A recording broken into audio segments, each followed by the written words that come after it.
Welcome to Cures and Capital, the podcast on value creation in biotech and pharma. I'm Martin.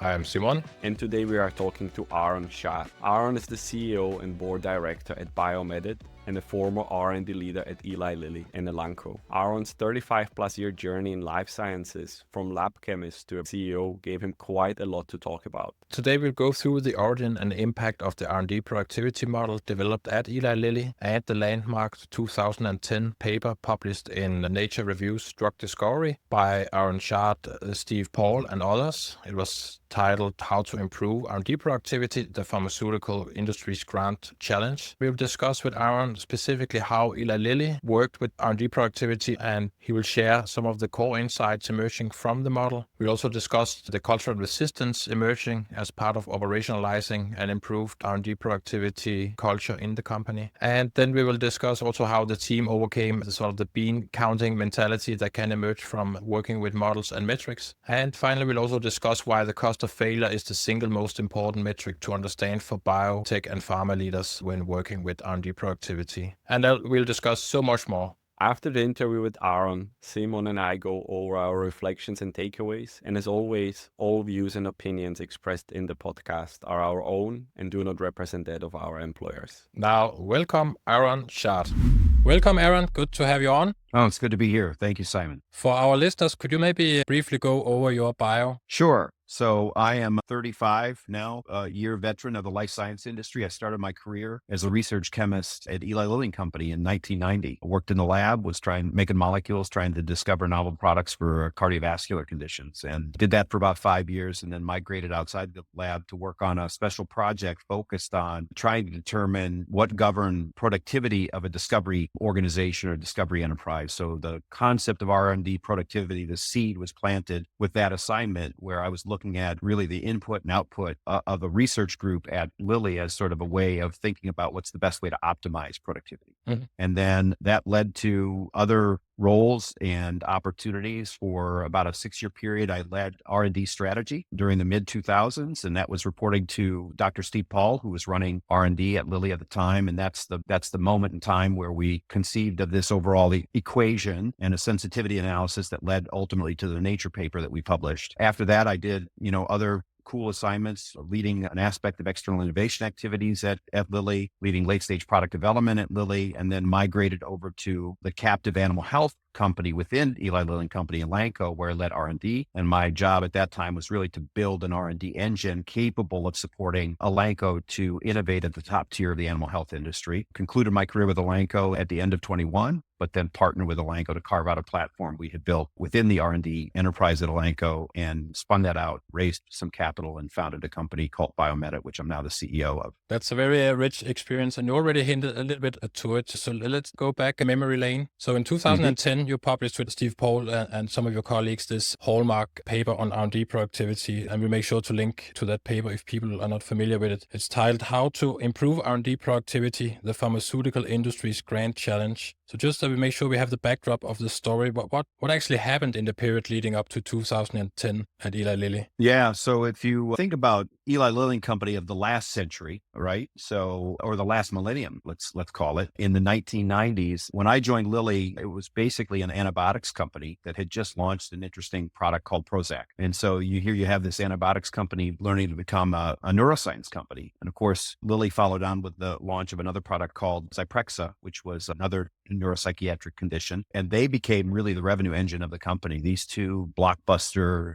neuropsychiatric drugs that really addressed depression and made depression addressable through pharmacotherapy, and then followed with schizophrenia, really revolutionized in some ways how we treat mental illness, or at least characterize mental illness and treat it. And I think then Lilly was in a situation where looking at a pipeline necessary to now support the growth required with those large revenue streams coming from those significant products, it wasn't so easy to solve that problem. And so we started to have a conversation at Lilly, really led by John Lechleiter, who really identified R&D productivity as a challenge that Lilly needed to solve for a very practical reason. We need more drugs out. It's as simple as that.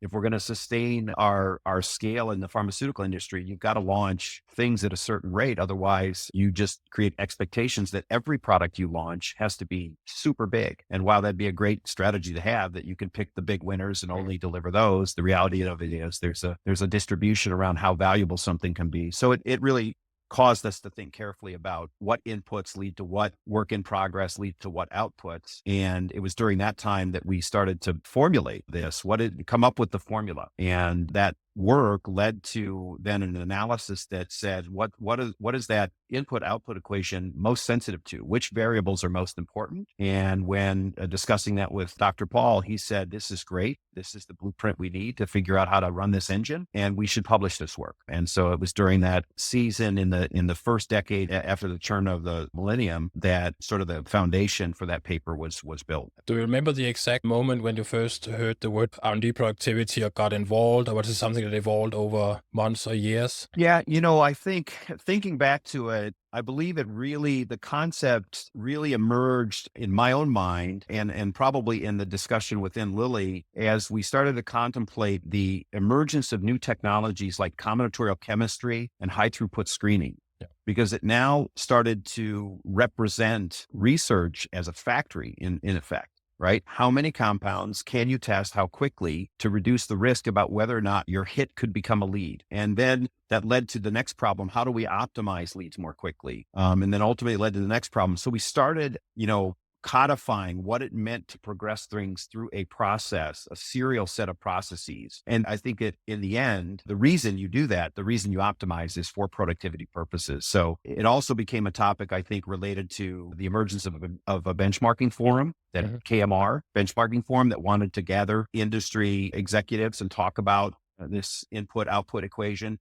So yeah, it was probably in the years leading up to 2003, 2004, that the concept became that part of the vernacular. So of course, there were the things happening at Eli Lilly, but can I ask, so there's a lot of things cooking in the industry. Are you also involved in setting up the benchmark forum? Yeah, I was involved in the first meeting of the in-person meeting of the benchmarking forum. And it was all about what data do we have that might have some alignment in how the data was curated and what could we share. So, and it was really a negotiation first about what would be people willing to share and how would we use the information, which could be identified for the company that provided it, which of it had to be de-identified for the company that provided it. You could imagine if we collected data from all of the major pharma companies and ask them how many products they launched over the last 10 years, you could probably quickly deduce which company was which, right? Yeah. And so it was in that setting that we sort of set the rules of engagement around how to contribute the data. And then we had to normalize all the decisions. So which phases are we calling phases, right? Yeah. What is lead optimization? When does it begin? When does it end? When does preclinical end and phase 1 begin? That one's pretty easy. It's when the first human's dosed, right? So some were easier, some were harder, but the first whole year of work was all around establishing conventions for the purpose of then collecting data. Yeah, no, I know all about it. Reporting into these benchmarks is not trivial. So right. We talked a little bit before, and you said, I think it's very beautifully captured this, that the R&D productivity model is a mental model for managing R&D at scale. What do you mean? Yeah. So look,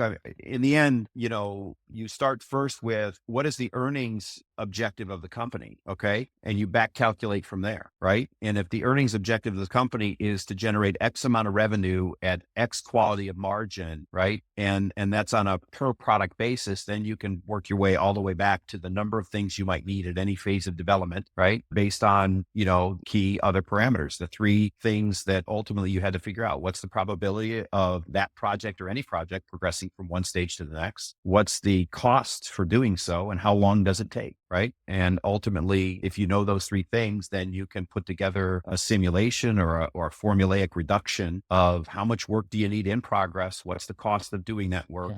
What's the likelihood of it getting out? And does that align with ultimately what your company's management board or board of directors has expectations for establishing growth of the company, or just a revenue and an earnings profile of the company? And before you ventured into the work, was it deliberately the intention to actually extract these operational practical insights? Was it our intention to? No, I don't think so. I think the broader question was, how do we turn pharmaceutical R&D from a black box where it's X amount of dollars and X amount of people doing Y amount of work right, into something that says there's some relationship that's more predictable and definable. But let's try to dive into the R&D productivity model. So, I mean, there are many ways to think about your R&D pipeline. So you picked one, this factory physics approach, operations research approach. Why did you approach it from that angle? Oh, I don't know. So actually there had been some work started at Lilly within the development organization, looking at, obviously modeling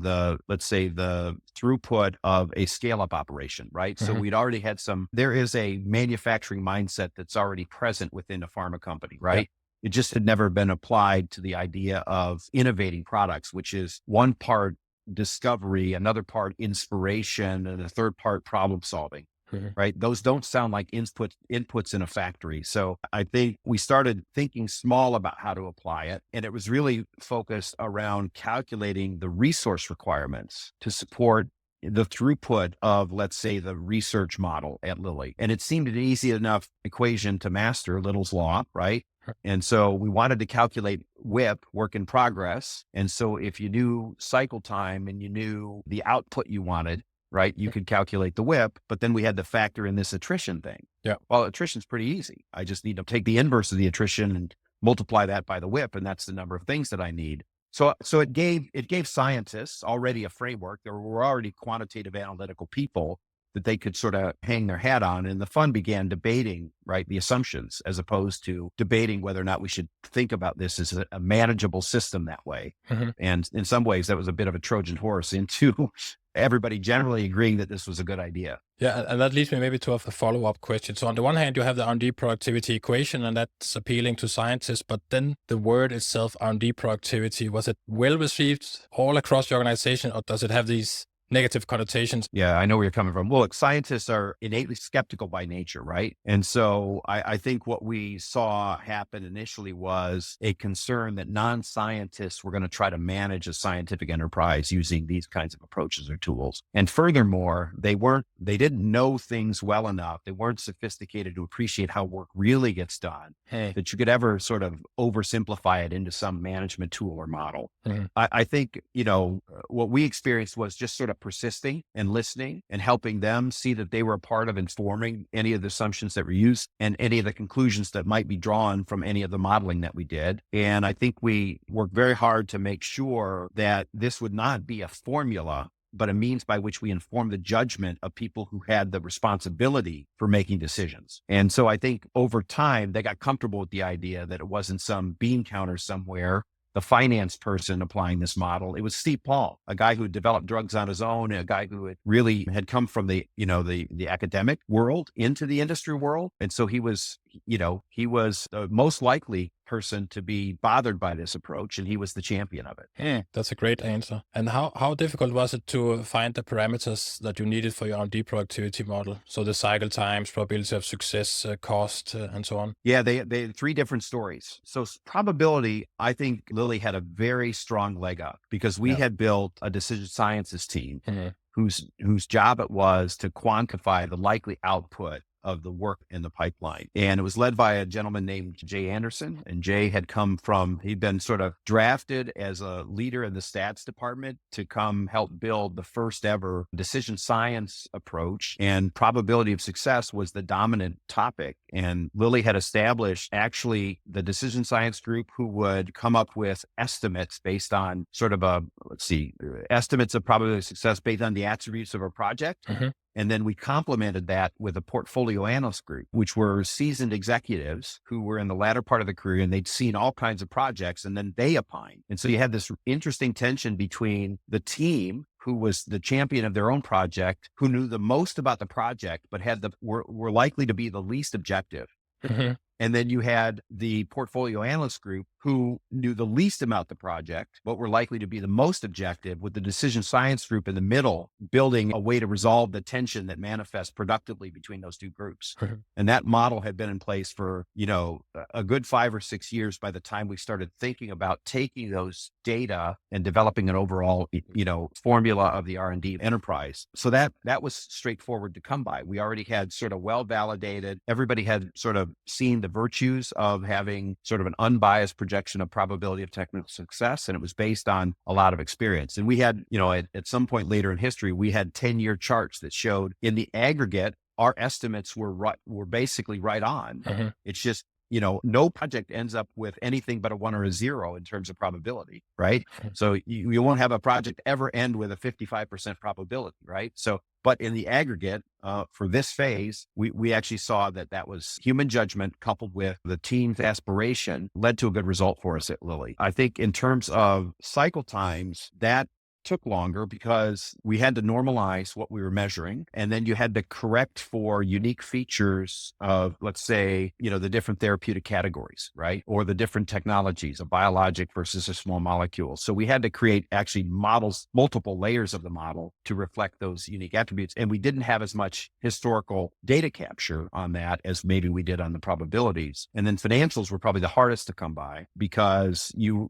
had to go combing through departmental budgets and try to figure out where cost was allocated on which project. It wasn't until Lilly established a global ERP system that we started collecting data at the project level, spend at the project level. Before it was all departmental spend, and we had to tease out project spend estimates from retrospective analysis, and that was very complicated. So by the end of that decade, with the ERP system having been established, projects being budgeted in that system, and then you could do budget versus actuals kinds of analysis, did we really gain confidence that we knew what the cost of things were? That's, you could really say that Eli Lilly has done its homework, and a lot of people look at these teams and people with admiration in the industry. So yeah, it was, Lilly didn't have the distractions that a lot of companies had with M&A, right? Mergers and acquisitions. That wasn't a big theme for Lilly during that period. So very internally focused and a lot of concentrated shared learning across people who all came from sort of the same foundation. We're here because of Lilly and we're here for Lilly, as opposed to, if you look at a lot of companies, a lot of distractions with M&A.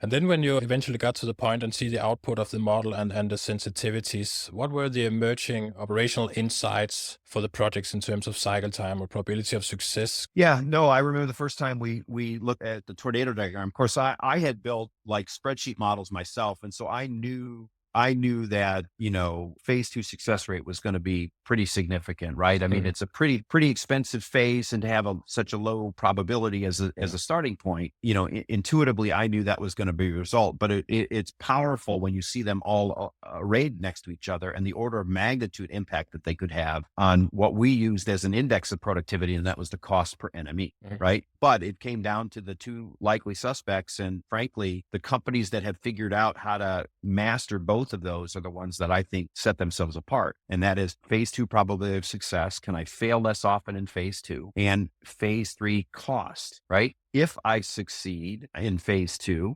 whether I should have or not, I'm going to step up my investment significantly, 210 to 5-fold, right? Compared to what I've spent previously. So that really is the nexus of how to win, I think, in life science R&D, is avoid the cost of failure. And cost of failure is maximized when you let something out of phase 2 and into phase 3, but you haven't resolved the requisite risk within it, because you advance this thing into the highest possible phase of spending. And arguably, if you burden that project with, let's say, more risk than it should take on, you'll spend against that risk to try to keep that thing alive. And so I think that insight of how those top two bars in the tornado diagram are connected to each other really created a new conversation for us at Lilly. And then the other one that sort of, I think, surprised us, I think it was number 4, was the cost of lead optimization. And everybody thinks about discovery as sort of being a tax on the overall business, not a key determinant of the business success. But the reality of it is, if that cost you invest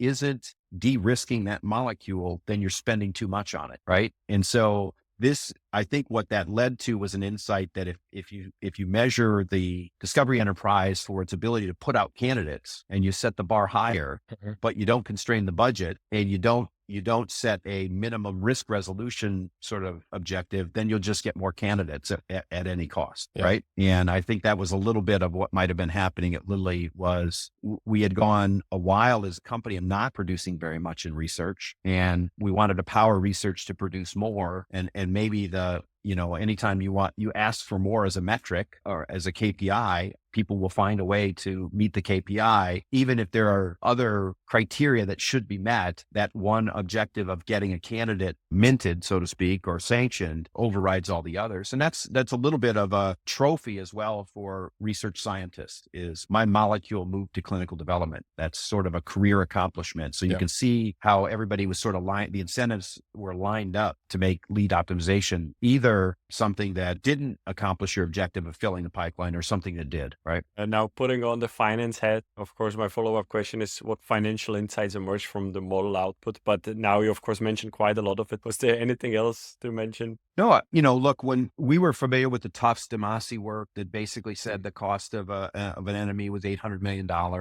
And when we did our work and completed the math and we saw it was 1.8 billion, we were like, what did we get wrong? Now we burdened it with the capital cost as well and the discounted cash value, but it was stunning to us that the number was that high, because that's a number you can relate to. Okay, if I'm going to produce an NME every year as a pharma company, I will have spent $1.8 billion in the aggregate to get there, fully burdening it with all the costs of failure, right?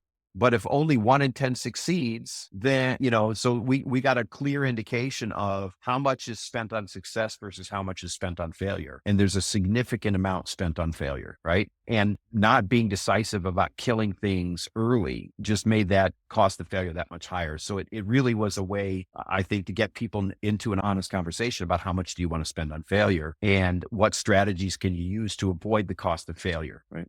And I think it's also a very nice way of putting it together, right? Because when people think about just a specific asset, then very often they go straight into phase 3. We need to optimize phase 3 because that's the most expensive. But when you start to think about cost per success or cost per launch, then all of a sudden the earlier phases can be even more expensive because you have to do them multiple times over, right? That's right. That's right. It's when you decouple early from late as well that you get into this pattern of research producing anything. Yes. Right. But then realizing that they burden that asset in the clinical phase with maybe some risks or some detriments that should have been resolved sooner. Yeah, absolutely. But I mean, with these insights from the model, how did you proceed to make it all actionable or to make an actionable change in the organization? And how difficult was it? Yeah, it's a great question.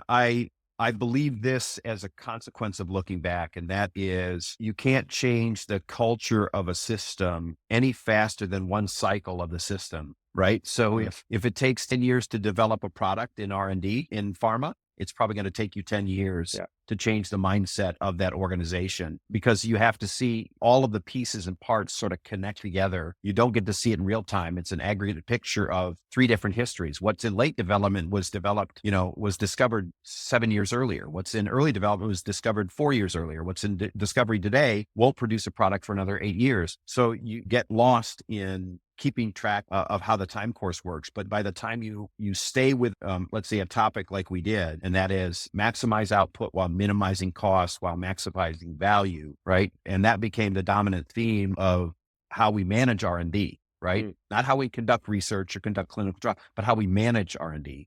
That became part of the rubric of how you do things at Lilly, but it took about a decade before, and that was, coincidentally one turn of the pipeline. And was that something you realized actually later on, that it takes 10 years? Or if you knew it in the beginning, did it cause any kind of hurdles that it's like, I have this great initiative, but it will take 10 years? Are you willing to? Yeah, you might not start if you think it's going to take that long. I would say it's, people, it's easy to talk yourself out of it. The other thing that reinforced it is I went over to animal health, which has more like a 6-year cycle. And it took us 6 years to sort of get that sorted. Now, maybe it took 10 years, 2 decades ago, and it took 6, we're getting smarter and better, but I think everything is context specific, right? And so it just so happens that it lines up that way. So the longer you wait to start, the longer it'll take. I don't know how you can accelerate. Maybe AI will help you do that. Maybe AI can create little movies of how pipelines evolve when you do silly things and you can get it. And we did use a fair bit of simulation to try to experience this without time being the burden to learn. And there's probably more to that, but in the time we were doing it, you couldn't build sophisticated simulations that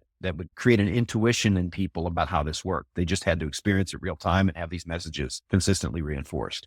Yeah, absolutely. And now the obvious question. So of course you have done all this work and then you actually published it, but you could as well keep it secret. So why did you do it? when Steve said we should publish this, I don't think anybody who had done the work said, well, we're giving away the crown jewels. I mean, ideally, I think we benefit mankind if the goal is to create life-saving medicines and to create a very, financially successful company. The same applies for our industry, right? So from that standpoint, I think we just believe that the only hesitance to publishing it was just making sure we'd done our homework properly. Because you expose yourself to, let's say some flaw in the way you architected the argument or some, mistake in your analysis, you're now exposing this work to lots of extra eyes and maybe people who aren't as likely to give you the benefit of the doubt. So there was risk on that side as well. But I think Steve's idea was this was important work. It needed to be shared among our industry peers and colleagues and as a way of engaging further dialogue and advancing the topic of the pharmaceutical industry's grand challenge. The way Steve wanted to title it really reflected what he thought this meant to address.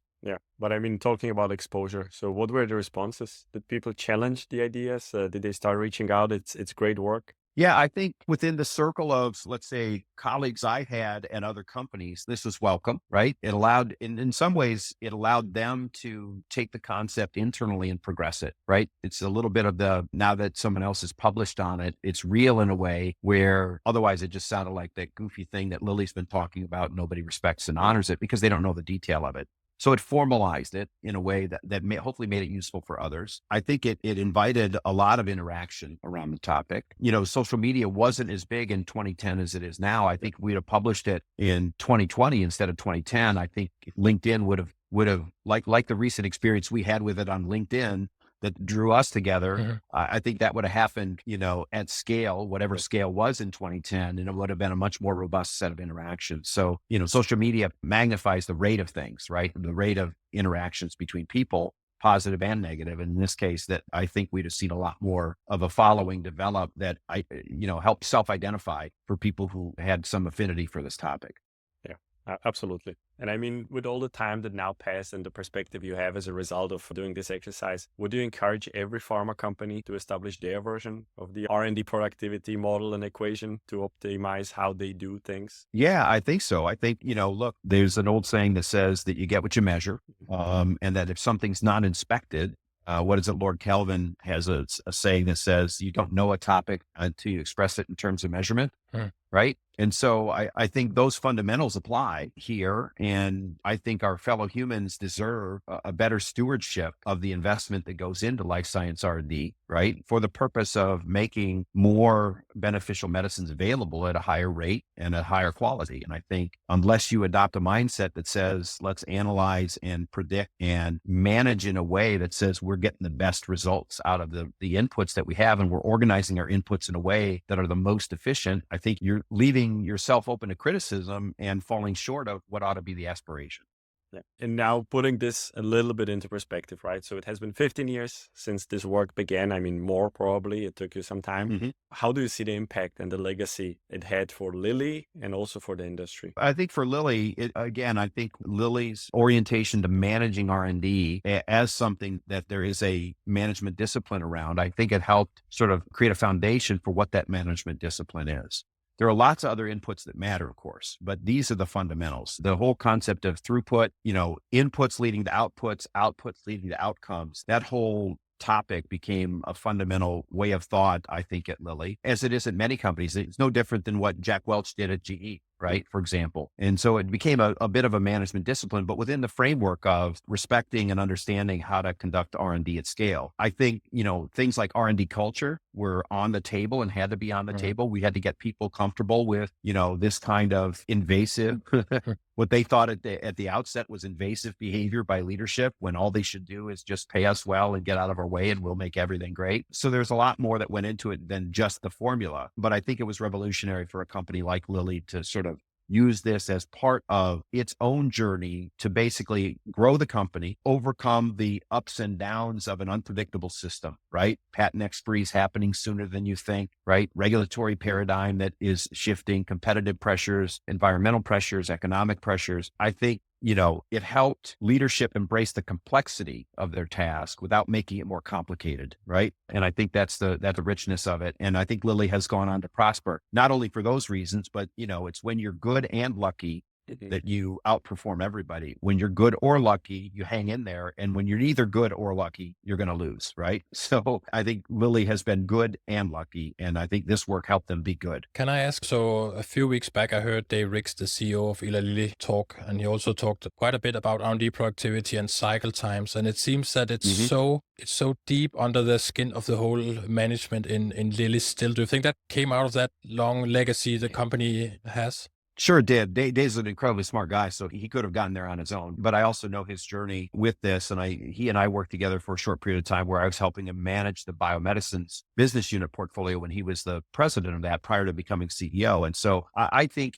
Dave is an analytically curious gentleman, and this helped him think about this. And I think for Dave, the focus on cycle time is he understands that the longer something dwells, the longer you spend on it. And there's an incremental spending that occurs just because something's in the pipeline. Even if you're delayed, the delay increases not only the recoupment of your costs, it increases your costs as well. Okay. And so I think that's a particularly insightful position to have if you think about the overall overhead of R&D needing to be necessary greater as work in progress scales. So if you can get cycle time down, you reduce the amount of work in progress, you reduce the requirement for the broader footprint, which has those little multipliers built into them all the time.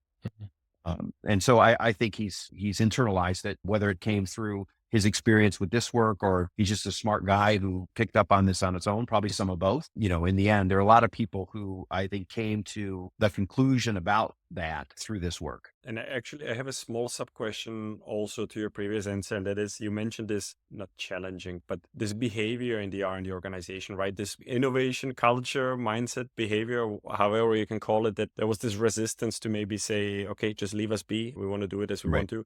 Do you have any tips on how to change this for an organization that might want to go on the same quest? Yeah, I think the key is to not overwork the process argument, but find ways where, so in the end, what they fear is that you're going to routinize things and that takes away their special creativity. The other thing they innately understand, but have a hard time articulating is that what makes a project different makes it valuable, right? So if you want to make all the projects look the same and run on the same tracks and according to the same procedures, you're going to degrade it of the unique things that make it valuable. And they're not wrong. I think the way we unlock that is we didn't talk about process at the high level. We talked about process at the lower level. What is the unit process that you need to get work done? Every project has a unique assembly of those unit processes. So if you can basically say, yes, we're going to honor the unique assembly that reflects the unique differences of this project, but we want to run our business in a way that every time you use a unit process, it's the most efficient version of it. Yes. That actually takes frustration out for them and allows them to focus on the unique parts, like what is the science teaching us? What is the message to customers eventually? Those are all generative and creative things. The things that can be routinized, just, basically atomize things, right? Break unit process down into the smallest component, routinize those, and then they won't feel threatened that their work is going to be controlled by some process discipline that somebody who's unsophisticated forced on them. That's a great insight. Now, moving a little bit the direction in a different way, and that is something that we focus on quite a lot on, at least the first couple of episodes here. How do you view the state of the R&D productivity in the industry? Look, I do think it's improved, generally speaking. I do think costs go up for reasons outside of the control of the company, the economy, the burden of regulation, the requirements for getting a product priced. So if it was just as simple as give me a life-saving or a life-extending or a health-improving molecule, but it has all these others, right? It's got to fit within an economic framework and a competitive framework. The challenge is always, how do I get the ramp of this product launched to be as high as possible? And the profile of the product is a big portion of that, but it's not the only portion. You got to do health economic research. You got to get it on formularies. You got to do market research. So there's a lot of extra things that increase the cost of, the cost of work done in the time before the product gets approved. It's not all R&D, but it fits within the time frame before the product gets approved. So it sort of gets lumped into that. But those are all necessary and important things to do. And so I think we'll just continue to focus energy on, again, the input output. How much effort do I spend for what yield does it have on ultimately the value proposition that I'm bringing forward? And, again, I think that the discipline needs to maintain. And now you're going to have new tools, and you always have new tools, right, that come help with this. Yeah. How much can AI help people managing R&D? How much can it help people doing R&D? I think there's going to be some interesting evolution there that in the aggregate will probably look like revolution. And I mean, down to this topic now, you mentioned AI. There is a lot of breakthrough innovation. Do you dare to speculate how the R&D productivity is going to look like in 10 years from now? Yeah, I'd like to think that all of the high cost work for resolving significant chunks of risk could be enabled by AI to be much less costly, right? So if you think about what's most costly, it's probably in clinical trials and large numbers of people in clinical trials. So how do we design clinical trials in a way using AI that we get so much more information, right? There's sort of the combination of a Bayesian mindset with AI tools that could replace a frequentist mindset for determining effect size of drugs, right? With just RCTs. So I think that's the shift that's going to become enabled. I don't know. I don't pretend to know what it looks like, but to me, it feels like the right direction where I get more out of each patient tested than we've been historically getting. And that's a pledge I think our industry has to make to the patient itself when they commit themselves and sign consents and take risk on behalf of our industry and our companies. We should get more out of their contribution to the exercise. And that's maybe a way to do it. Absolutely. And now a little bit of a different question, decision making. So how has your experience with the R&D productivity, the entire exercise, shaped your thinking and decision making over the years? Yeah, look, it's when I moved to Elanco, having this experience, I wanted the pipeline model for Elanco, and I wanted the benchmark data of the animal health industry, and I wanted to be able to create my own R&D productivity model, based on that. Well, none of that existed in that industry, and so it made me appreciate, right, what we had developed and how useful it was. When you find out, it's like, hey, I've been living in a city, and all of a sudden I end up in the wild, right, and I'm roughing it, and I wanted those creature comforts. At the same time, I also appreciated that the journey of being involved in the development of, let's say, that next level of understanding, using that next level of insights and tools really has no substitute. That, there's not a person I could explain my experience into and believe that they would end up with the same convictions about certain things that I have convictions about unless they go through it themselves.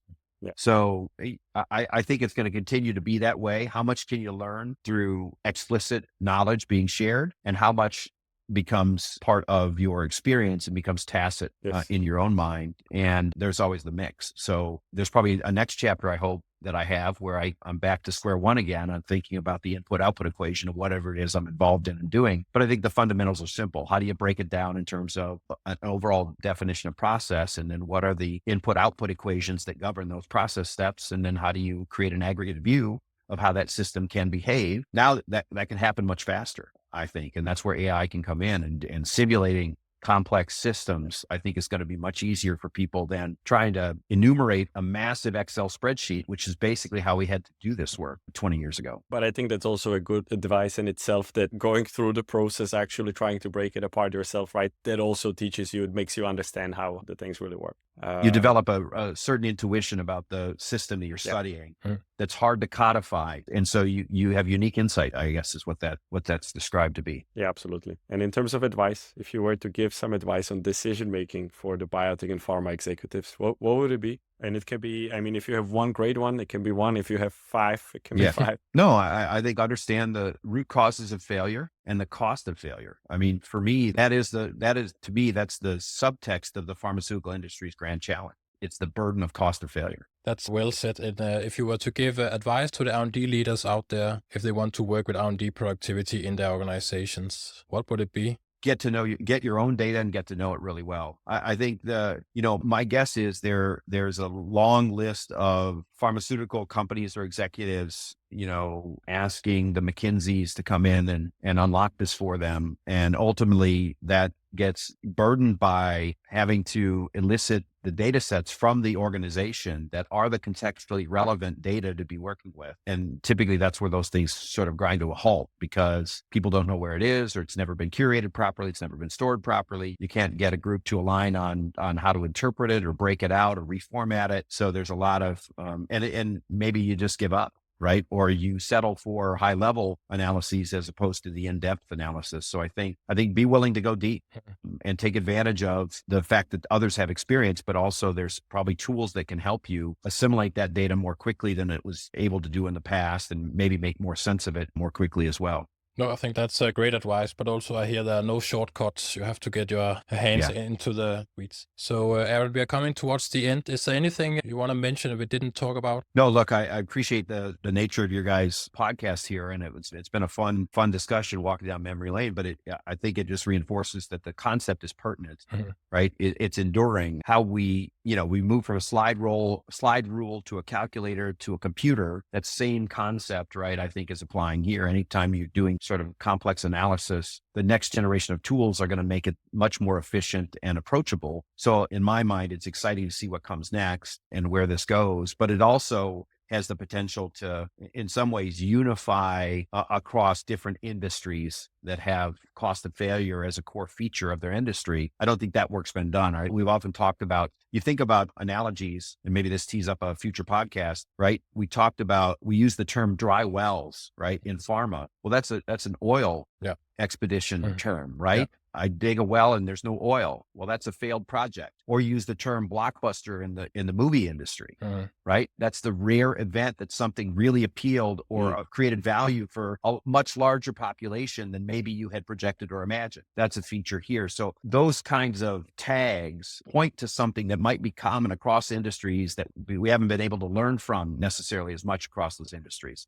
And that's maybe as I mature out of any one vertical here, that's maybe something that would be interesting to me to see how those connections get made. No, I think that's really a good advice. We will follow up on that. And we have this question we always return to with our guests. Is there anything you have been reading lately that you want to share? Yeah, it's interesting. The past 2 years, if you were to look up my library, it's full of all the business management, good to great and related matter. And I spent a lot of time in that. The last 2 years, I've gotten back into fictions and particularly fantasy and science fiction. I seem to be more interested in sort of the unbelievable playing a role in the characters' lives, like magic or advanced technology, than I am in the practical of a business. I don't know what that says about me, but that's where I've been spending my time lately. So that's interesting. And what are you up to for the year ahead, either with your company or otherwise? Yeah, so I'm in the process of completing a second funding round for the company I lead, BiomEdit. I'm very excited that that's going to come together, and it's been a difficult and challenging fundraising market for all companies. But in animal health, there's not really a lot of dedicated capital out there for animal health plays. There's ag tech and there's biotech, but we seem to sit in the middle of those two, and therefore it's challenging to get access. Very excited about our technology and how that's developing. And so we'll be moving from a development stage company to a commercial company over the course of this next period after I complete the fundraise, and very excited about what that's going to bring.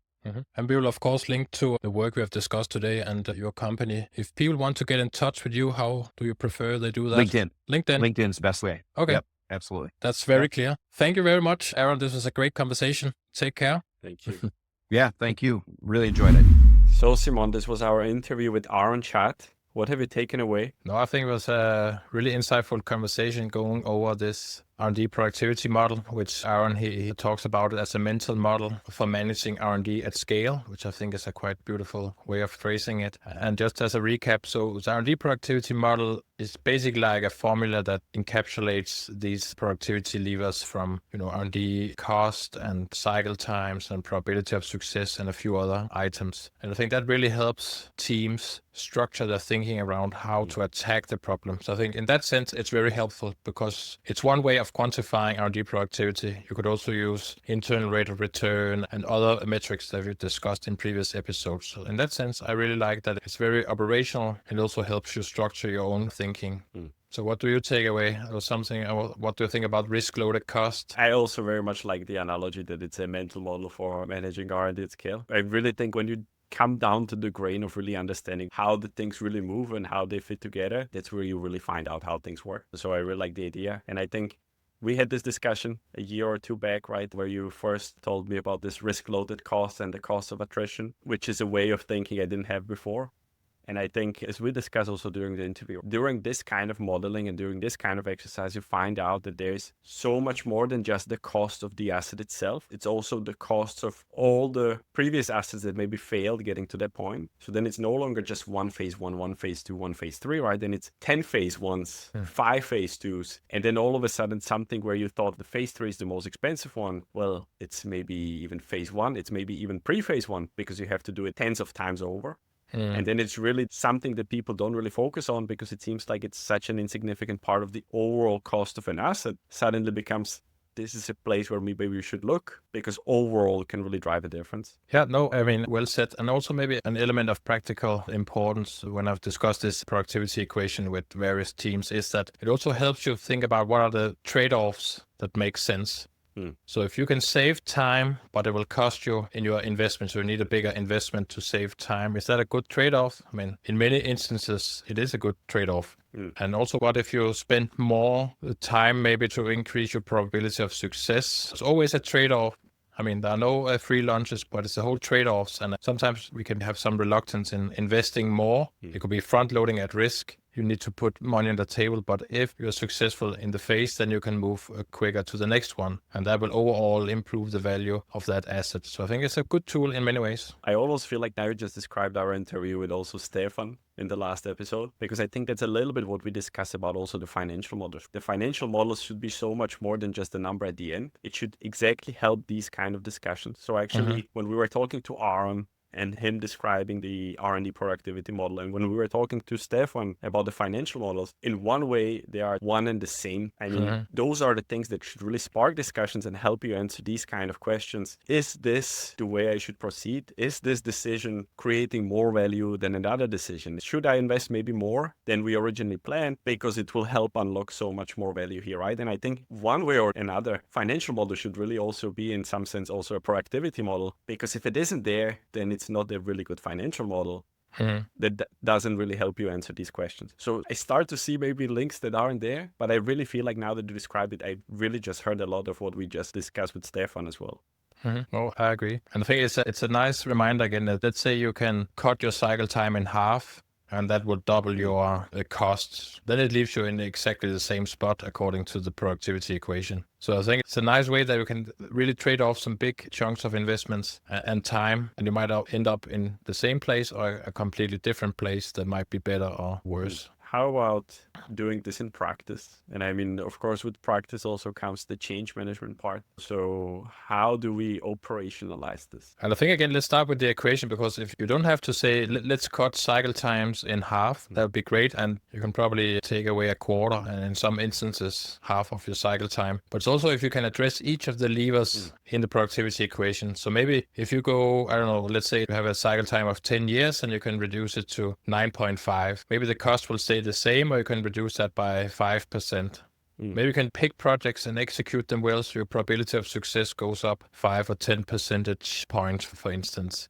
Maybe you can increase the peak sales by picking right. Then you start seeing that all these, they aggregate to a completely different R&D productivity number for the organization. So I think in that sense, it's also that it actually can be quite insightful. And as you spoke to, that it's also the earlier stages of the R&D value chain. So it's not just that we shouldn't fail in phase 3 if we can avoid it. I think that's obvious. But there's as much to gain from, let's say, lead optimization, drug discovery, in general, the preclinical phase, because you might do those phases 30 or 50 times for every drug that you actually manage to get to the market. So let's say you have a preclinical phase and you can cut a month off your cycle time there. That's suddenly a lot, because let's say you were running that phase 20 times, then you have 20 times a month for every drug. So I think that also helps to say that it's every single step of the value chain. See if there's something you can find in either cost or cycle time. But no one can afford to give away cycle time in today's competitive landscape where there's so many assets chasing the same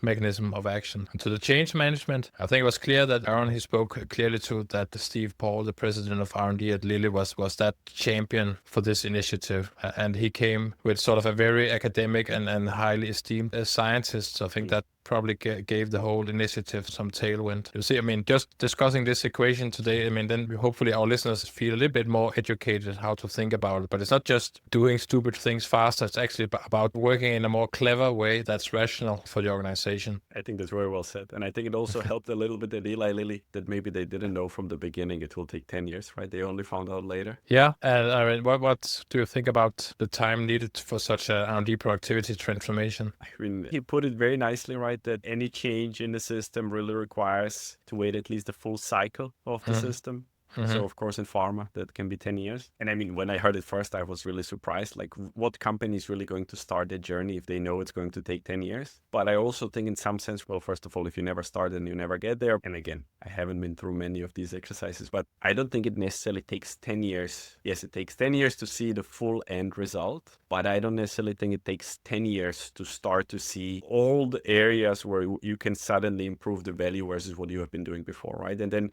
once you start to see, okay, there's so much more potential here and there's so much more potential here. And if I really improve the lead optimization, I mean, we save so much money for each successful launch, then all of a sudden it can really motivate you that, okay, even if it takes 10 years, it's really worth it. Yeah. At least that's how I imagine it. No, I think it probably takes 10 years to document that you have achieved what you set Yes. out to do, because these metrics are kind of like a lagging indicator. So let's say you start doing something differently today that will optimize how you do decisions before going into phase 3 in a way that increases probability of success and so on. Then you won't see the exact same day that now R&D productivity is higher, even if it intrinsically is higher in the organization, because you have to have a certain number of assets making it through phase 3 before you start seeing that now you are performing above some historical benchmark in that organization. And I think there are plenty of examples out there in the literature and in invest decks around, I mean, from Pfizer, Eli Lilly, and other companies that show that this can be done, but it takes time. And maybe if we zoom out, because then I think with the whole mental model of managing R&D at scale, I think the R&D productivity equation is also helpful to trying to figure out how should you run a pipeline in a way that you have this virtuous cycle and you can accomplish whatever growth aspiration the company has. So I think that's probably another way, also linking back to the finance world, Martin, also how much should you invest, because you need that fuel to have that R&D productivity equation going round and round. So I think it can also probably bridge from the R&D functions to the finance functions, to the sort of corporate forecasting functions. So I think it's a nice way of tying the story together and maybe unite functions around a common quest in the organizations. I mean, maybe that's just my finance brain, right? But somehow when Aaron was talking about the R&D productivity model, everything I heard was, well, this is also a model that can help us answer how much do we need to really invest to achieve a certain ambition. And I think, I really believe a lot of companies have it disconnected in a way that they talk about ambitions. This is where we want to be, and this is how much we want to grow, and then this is how much we are willing to invest. But I don't really hear many discussions about, well, is this enough for us to achieve the thing we want to achieve? This kind of model essentially helps you answer that, right? Once you go through this exercise and you get to what has to be true today for me to get where I want to be, then suddenly you see, well, am I investing enough, or am I investing enough in the right places? It also starts to give you, I mean, I can just imagine, right? But it also starts to give you the criteria, what has to be true about the investments you're making if you want to grow a certain thing. Or am I investing in me-too drugs? Yes, I'm spending the right amount of money, but maybe the commercial potential of those assets isn't good enough, right? So it kind of also gives you this benchmark of what has to be true for every single thing that come out, and what has to be true about the things I'm going to do today, if this is where I want to be in 10 years from now. And I kind of feel like he didn't say it specifically, but it's a very powerful tool to be able to connect your ambitions and strategy to what you are doing today. And I don't see that happening very often. No, and I don't know, because this is a highly cited paper, I think almost 200,000 times last time I checked. And I guess that is more portfolio teams and R&D teams who have read this paper. And I'm sure you have also read it, but I don't know if it's frequently read by finance folks in R&D. But remember, this is a financial model just as much as it is R&D model. Of course, you have R&D operational metrics like the cycle time of doing a phase 1, but you have all the costs and the discounted cash flows in there, and you have the risk-loaded costs. It is as much a finance model as it is an R&D model. So let's come together around the table and discuss how this model looks for each and every organization out there. I think that's a nice way to wrap it up, right? There's no good financial model where all the other parts of the organization also have an input to. Because if you don't capture the knowledge of how the things really work, then it's not a good financial model. So in this way, I fully agree with you. And I think it's a nice way to put it all together and also inspire the listeners. All functions should work together to have a good model. They can really help you answer the grand challenges of pharma. That's what it takes. Well said, Martin. So I think let's end it here. And we'd love to hear from our listeners on the LinkedIn page. Just search for Cures and Capital Podcast and join the conversation. Leave a comment or drop us a direct message if you have suggestions for future guests we should bring on. And with that, have a great day out there. Thank you for listening.